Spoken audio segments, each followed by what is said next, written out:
What would you do if the people you loved the most forgot you? Would you wait for them? Would you fight for them? Or would you learn to live without them? I asked myself these questions many times. My name is Martha, and this is my story. I was not a perfect woman, but I gave everything I had to my family. I gave my best years, my strength, and my heart. For a long time, I believed that love was enough. I believed that if I gave love, I would receive love back. But life does not always work like that. Sometimes love becomes quiet. Sometimes love disappears. Before I tell you what happened to me, I want to ask you something important. If you are listening now, please support me by subscribing to this channel, sharing this story with your friends, and leaving a comment about what you would do if your family forgot you. Your support helps me share more stories like this one. Thank you. I lived in a small apartment in the middle of the city. It was not big or beautiful, but it was my home. I lived there with my husband Robert for many years. At first, our life was simple but good. We worked, we cooked together, and we raised our 2 children, Emily and Peter. They were my world. I did everything for them. I woke up early to prepare their school clothes. I helped them with homework, and I listened to their dreams at night when they could not sleep. But as time passed, things began to change. Robert became more distant.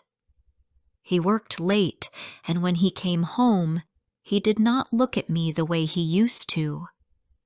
I tried to tell myself he was only tired, but deep in my heart, I knew something was wrong. I still cooked his favorite meals, but he no longer said thank you. He sat in front of the television, silent, as if I were not even there. The children also grew busier. Emily went to university in another city, and Peter found a job far away. At first, they called me every week. We laughed, we shared news, and they promised to visit, but slowly the calls became less. Then they stopped. I sent them messages, but sometimes they did not answer. I waited in front of the phone, hoping it would ring. Days turned into weeks, and weeks turned into months. One evening, Robert came home and looked at me with cold eyes. I will never forget that moment. He said he did not love me anymore. He said he wanted a new life. He told me there was another woman, and he wanted to be with her. My heart broke into pieces. I had stood by his side for many years, through good times and bad. I thought nothing could destroy us. But with a few words, everything was gone. The next morning, he packed his bag and walked out of the apartment. The silence that followed was heavier than anything I had ever felt. I sat in the chair where Robert used to sit and looked at the empty space. I could not believe it. It was as if 40 years of my life had disappeared in one suitcase. I waited for Emily and Peter to call to ask if I was okay, but the phone stayed quiet. I tried to call them myself. Emily did not pick up. Peter's phone was switched off. I sent them both messages, but there was no reply. At night, I sat alone with only my thoughts. I remembered the sound of Emily's laughter when she was a little girl. I remembered the way Peter used to run into my arms when he was a child. I pressed old photos to my chest and whispered, "Do you still remember me?" But the photos could not answer, and the silence was too loud. My health began to fail. My legs were weak, my chest felt heavy, and I could not sleep. I went to the doctor. She told me I needed rest and care. But how could I rest when I had no one? Robert was gone. Emily and Peter were far away. I cooked small meals only for myself, but most days I had no appetite. I drank tea alone and wondered what my life had become. Sometimes I thought about walking outside and not coming back. Sometimes I thought about giving up completely. But something inside me, something small, refused to let go. I still had a little hope, even if it was weak. I told myself that maybe tomorrow would be different. Maybe one of my children would remember me. Maybe they would call. One night I sat on the floor of my room and cried like a child. It was not a loud cry. It was the kind of cry that comes from deep inside, when the pain is too heavy to carry. My tears fell on the old carpet, and I whispered a quiet prayer. I said, "Please, give me one more chance. I don't need riches. I don't need youth. I only want to feel loved again." The room was still. Nothing answered me, but something in my heart changed. For the first time in weeks, I felt calm. I closed my eyes and slept on the floor that night. When I woke up in the morning, the pain was still there, but I felt a little stronger. I made myself a cup of tea. I sat by the window and watched the people outside. For the first time in a long time, I felt like maybe the world had not completely forgotten me. That small feeling of peace did not solve my problems, but it gave me the strength to move through the day. I cleaned my apartment, folded my clothes, and opened the windows. The city outside was alive with cars, voices, and movement. I thought to myself, I am still here. I still have time. Maybe life is not over yet. But deep inside, I also knew something was missing. I could not live only with memories and tea. I needed people. I needed to belong somewhere again. I did not know it then, but soon something would happen that would change my days. A small sign of hope was already on its way. The morning after Robert left, I thought my life had ended. But life does not stop for anyone. The sun rises, people walk to work, buses run through the streets, and the world continues as if nothing happened. I sat at my window and watched it all. I felt like I was no longer part of that world. I felt invisible. The days were long and quiet. I tried to read books, but the words did not stay in my head. I tried to watch television, but the noise made me feel worse. At night, sleep was far from me. My body was tired, but my mind would not rest. I lay in bed and listened to the sounds of the city outside my window. Cars, voices, laughter. All those sounds made me remember that I was alone inside 4 walls. One afternoon, something unexpected happened. I was leaving my apartment to throw away the rubbish when I saw a small envelope on the floor in front of my door. There was no name on it. I picked it up and opened it with shaking hands. Inside was a small piece of paper with 5 words. "You are not forgotten, Martha." My heart jumped. Who had sent it? Was it Emily? Was it Peter? Was it Robert? Or was it a stranger who knew nothing about me? I read the note again and again. It was simple, but it warmed something inside me that had been cold for a long time. The next day, I found another surprise. This time, a small box was placed outside my door. Inside was a necklace, simple but beautiful, with a silver heart. There was another note. It said, "Keep hope alive." My eyes filled with tears. I pressed the necklace into my palm and whispered, "Thank you," even though I did not know who I was speaking to. From that moment, I began to look at the world with a little more attention. When I walked down the stairs of my building, I looked at the faces of my neighbors and wondered if one of them had sent the gifts. When I went to the grocery store, I listened for kind voices, thinking maybe one of them was the person who cared about me. I never found out, but the mystery itself gave me something new to think about. For the first time in months, I had a reason to leave my apartment.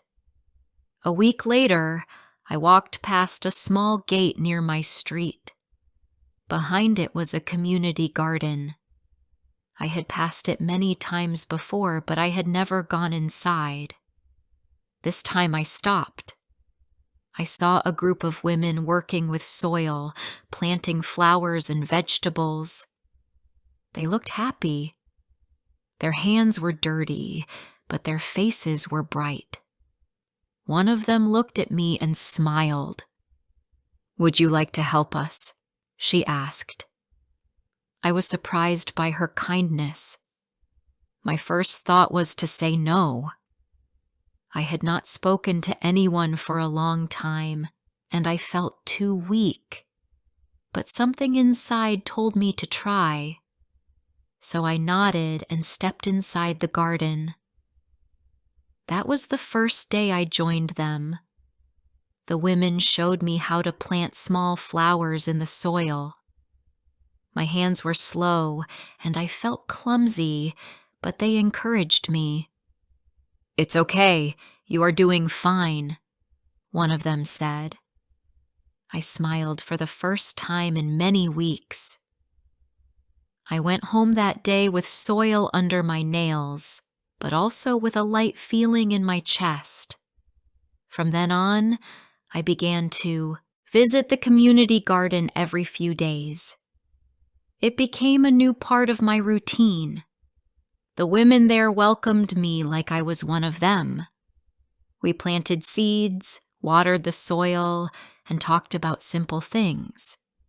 They did not ask about Robert, Emily, or Peter. They did not ask why my eyes sometimes looked tired or why my hands sometimes shook. They simply accepted me as I was. The garden was not only about flowers and vegetables. It was about connection. Each time I went there, I listened to stories from the other women. One had lost her husband. Another had children who lived far away and never called. Another said she had been sick for many years but found strength in the garden. As I listened, I realized something important. Pain lived in many houses, not only mine. I was not the only one who felt forgotten. This truth gave me strength. One afternoon after working in the garden, I returned to my apartment and found another note at my door. This time it said, "You still matter." The handwriting was small and neat. My eyes filled with tears again. I placed the note inside a small box along with the necklace and the first letter. I did not know who was sending these gifts, but they were saving me, piece by piece.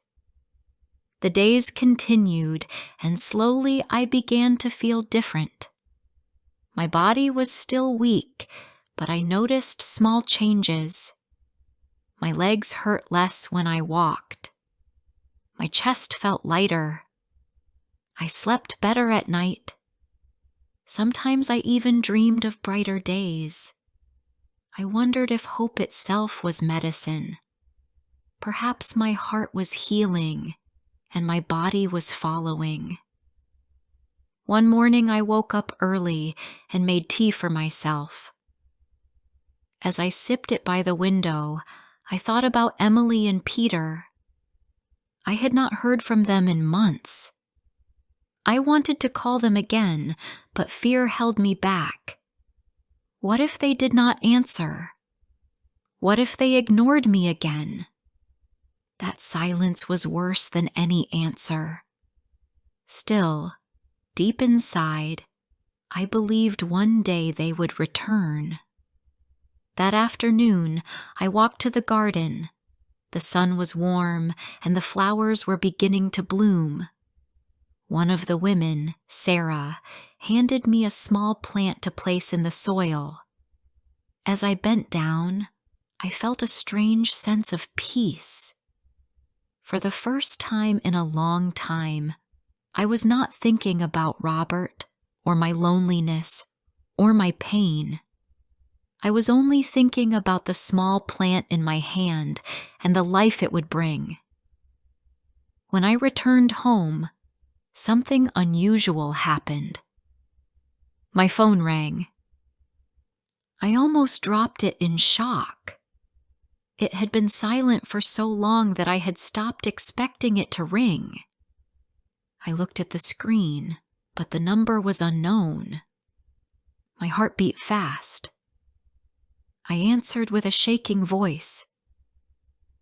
On the other end, there was silence.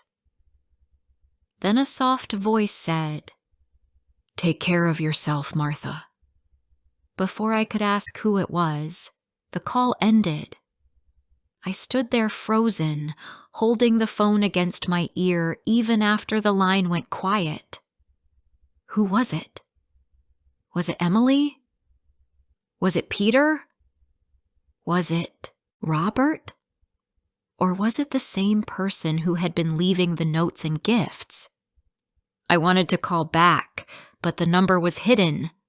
I could not. The mystery grew deeper, but instead of fear, I felt a strange comfort. Someone out there still cared. Someone had not forgotten me. That night, I sat by my small box of treasures. I opened it and looked at the notes, the necklace, and now the memory of the phone call. I held the necklace in my hand and whispered, "Thank you, whoever you are." I did not need to know their name. It was enough to feel seen again. Weeks passed, and life in the garden became my new rhythm. I laughed more often. I spoke more freely. My body grew stronger. The other women called me the quiet one, but they smiled at me with warmth. They told me that I was changing, that I looked healthier. I smiled back, knowing they were right. Still, every night when I sat alone in my apartment, I thought about Emily and Peter. I wondered if they still remembered my voice, if they still remembered the way I used to tuck them into bed, if they still remembered my love. I whispered their names before I went to sleep, hoping my words could reach them across the distance. Then one evening, when I was not expecting anything, there was a knock at my door. It was soft, but clear. My heart jumped. I stood up slowly, afraid to hope. I walked to the door and opened it. There was no one outside. But on the floor was another envelope. I picked it up with shaking hands and opened it. Inside was a single sentence. "Soon, you will not be alone." My eyes filled with tears, and my heart beat faster than it had in years. I did not know what was coming, but I felt it. Something was about to change. Something was moving toward me, step by step. I closed the door, held the note to my chest, and whispered to myself, "Maybe tomorrow will be the day." The evening I found the note that said, "Soon, you will not be alone." I could not sleep. I sat in my chair with the paper in my hand and stared at it again and again. The words were simple, but they filled me with so many feelings. Was it a promise? Was it a warning? I did not know, but deep in my heart, I believed it. I believed that something was coming, something that would change my quiet days. The next morning, I tried to distract myself. I made tea. I cleaned the small kitchen, and I even baked bread with the recipe one of the women from the garden had given me. But my hands shook as I worked. My heart was not calm. Every sound outside my door made me jump. Every step in the hallway made me hope it was for me. 3 days passed. Nothing happened. I began to think that maybe I had imagined it, that maybe the note was just another way of keeping me alive with hope. But on the 4th evening, as the sun was going down and the city lights began to shine, there was a knock at my door. This time, it was not a letter. It was real. A knock, soft but steady. My body froze. I stood up slowly and walked to the door. My hands were shaking as I turned the handle. When the door opened, I saw her. My daughter, Emily.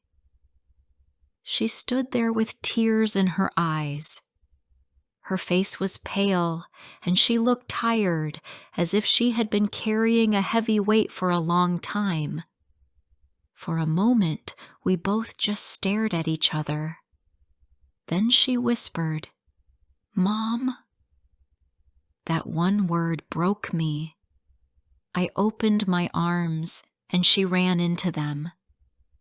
We held each other so tightly, crying in the doorway. All the silence, all the distance, all the forgotten days fell away in that moment. She was my little girl again, even if she was now a grown woman. We sat down in the living room. She held my hand and said, "I'm sorry, Mom. I was angry for so long. I thought you had chosen Dad's side.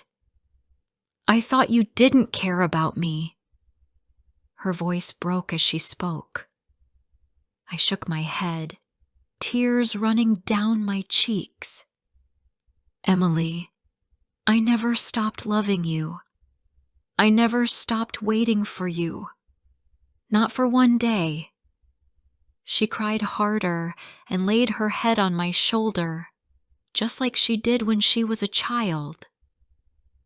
Then something even more unbelievable happened. Emily looked toward the door and said, "I didn't come alone." I turned my head, and there he was, my son, Peter. He stood there quietly, his eyes full of fear and guilt. He looked older than I remembered, but he was still my boy. For a moment, he did not move. Then I stood up and walked to him. I did not wait for words. I just pulled him into my arms. He held me back, and his body shook as he whispered, "I'm sorry, Mom." We sat together, the three of us, in my small apartment. I looked at them both, and it felt like a dream. I had imagined this so many times, but I never thought it would come true. For a long time, none of us spoke. We just sat there, holding hands, crying quietly, afraid to let go. Later, Emily took something from her bag. It was a folded piece of paper. She placed it in my hand and said, "I received this in the mail. There was no name on it, but I knew it was from you." I opened it with shaking fingers. It was a letter I had written weeks before but never sent. I had kept it in my old journal, hidden away with my prayers. Somehow, it had found its way to her. My heart beat faster. "How did you get this?" I asked. Emily shook her head. "I don't know. It just arrived one day. When I read it, I cried all night. I realized how wrong I was. I realized I needed to come back." My eyes filled with tears. I had never sent the letter. So who had? Who had taken it from my journal and delivered it to Emily? Peter then spoke for the first time. His voice was low, almost a whisper. "I saw the letter too. Emily showed it to me. After I read it, I could not sleep. I kept thinking about you, about everything we had done, about how we left you alone. And there is something else." He paused, looking down at his hands. "A few days before Emily got the letter, I received a message on my phone. It said, 'Don't wait too long. She needs you.' There was no name. I didn't answer, but I could not stop thinking about it. The three of us sat in silence. My heart raced as I listened. Could it be Robert? Was he the one who sent the letter and the message? Had he, in his own way, tried to bring us back together? I did not know. There was no proof. But deep inside, I wanted to believe it. Maybe Robert had made mistakes, but perhaps he had tried to do one good thing in the end. That night, Emily and Peter stayed with me. We cooked a simple meal, and for the first time in many years, we sat around the table together. We did not talk much. We did not need to. The silence was no longer empty. It was full of love, full of the past, and full of new beginnings. I went to bed that night with tears on my pillow, but they were not tears of pain. They were tears of joy. In the days that followed, Emily and Peter returned again and again. Emily decided to stay in the city. She found a small job nearby and promised to visit me every day. Peter could not move back, but he promised to come every weekend. My apartment, once so quiet and cold, was now filled with voices, with laughter, with life. I still went to the community garden. The women there noticed the change in me. They said I looked brighter, healthier, younger even. I smiled and told them the truth. My children had returned. They called me the miracle mother.